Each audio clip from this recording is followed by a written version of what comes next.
और स्टूडेंट्स ये 5 नंबर ज़ाय कर बैठते हैं, आपने नहीं करने, और है वेरी इजी।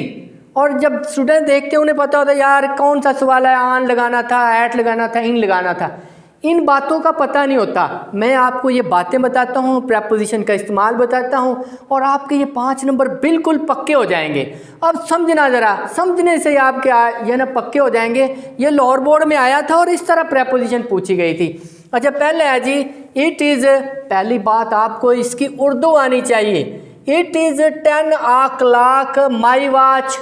अब देखें आकला कब आता है, पूरे वक्त के लिए आता है। आ का मतलब घंटा है, पूरे टाइम के लिए आ आता है। अगर 10 मिनट्स ऊपर हो, 2 मिनट्स ऊपर हो, तो आ क्लाक नहीं आता। आ आएगा जब पूरा टाइम होगा। यहाँ पे एक तो ये हो गया इट इज़ आकला 10 o'clock, ये 10 बजे हैं। अब on my watch, to my watch, at my watch, by my watch. अच्छा देखिए ऑन माई वॉच, ऑन होगा घड़ी के ऊपर तो, लेकिन माई आया हुआ है, आन नहीं आना। आन तो है, आन तब होगा जब क्यों घड़ी के तो अंदर होता है, आन नहीं होता।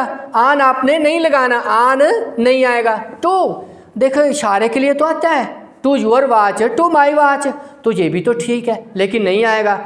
अब कौन सा दुरुस्त है, वो कैसे दुरुस्त होगा? एट माई वॉच, एट तो पर है, एट माई वॉच हो सकता है ठीक, लेकिन नहीं दुरुस्त। बाय माई वॉच, अब बाय क्यों आया है? क्योंकि वो मेरी घड़ी मेरी कलाई के साथ बंधी हुई है, उसका ताल्लुक मेरे साथ है, वो मेरी है। बाय, अब आपका ताल्लुक आपकी घड़ी के साथ, उसका टाइम का थोड़ा बहुत फ़र्क हो सकता है, लेकिन वो आपकी है। ये मलकियत के लिए, क्योंकि मैं अपनी माए आने की वजह से बाय आया है। बाय माई वॉच, मेरी घड़ी में टाइम है, ये आगे समझ आपको। बाय माई वॉच, मेरी घड़ी में। जब भी माय वॉच का आ जाए ना, वॉच, आंखें बंद करके आपने बाय लगा देना, आपका इंशाल्लाह दुरुस्त होगा।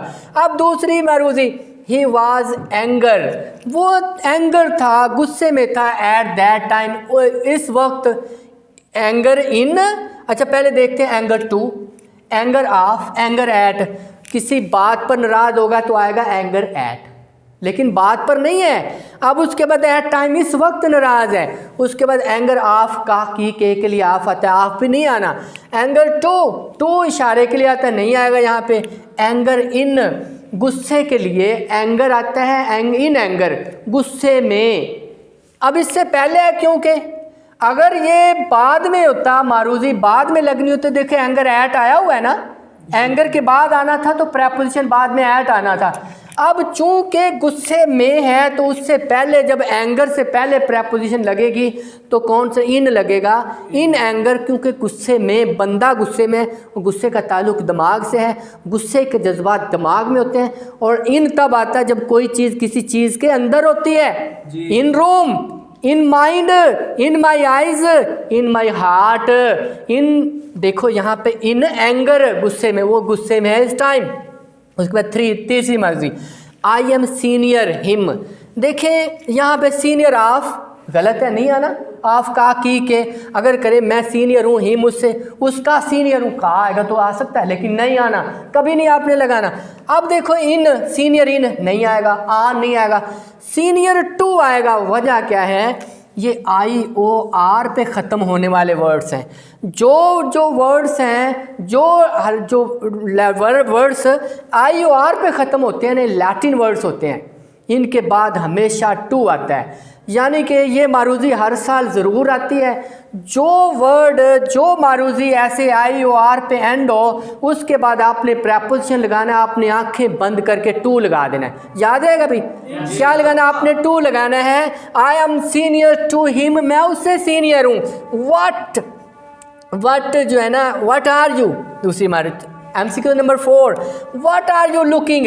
लुकिंग के बाद देखिए फार भी आ सकता है। लुकिंग के बाद तलाश करने के लिए फार आता है, लेकिन फार चूँकि पूरे सेंटेंस में, पूरे जो ना 4 MCQs हैं, 4 प्रेपोजिशन से, उनके अंदर फार है नहीं है। Looking in, looking on, looking at नहीं लगेगा, लुकिंग अबाउट लगेगा, या लुकिंग फार आता है। ज़्यादा लुकिंग के बाद सर्च फार या लुक फार आता है।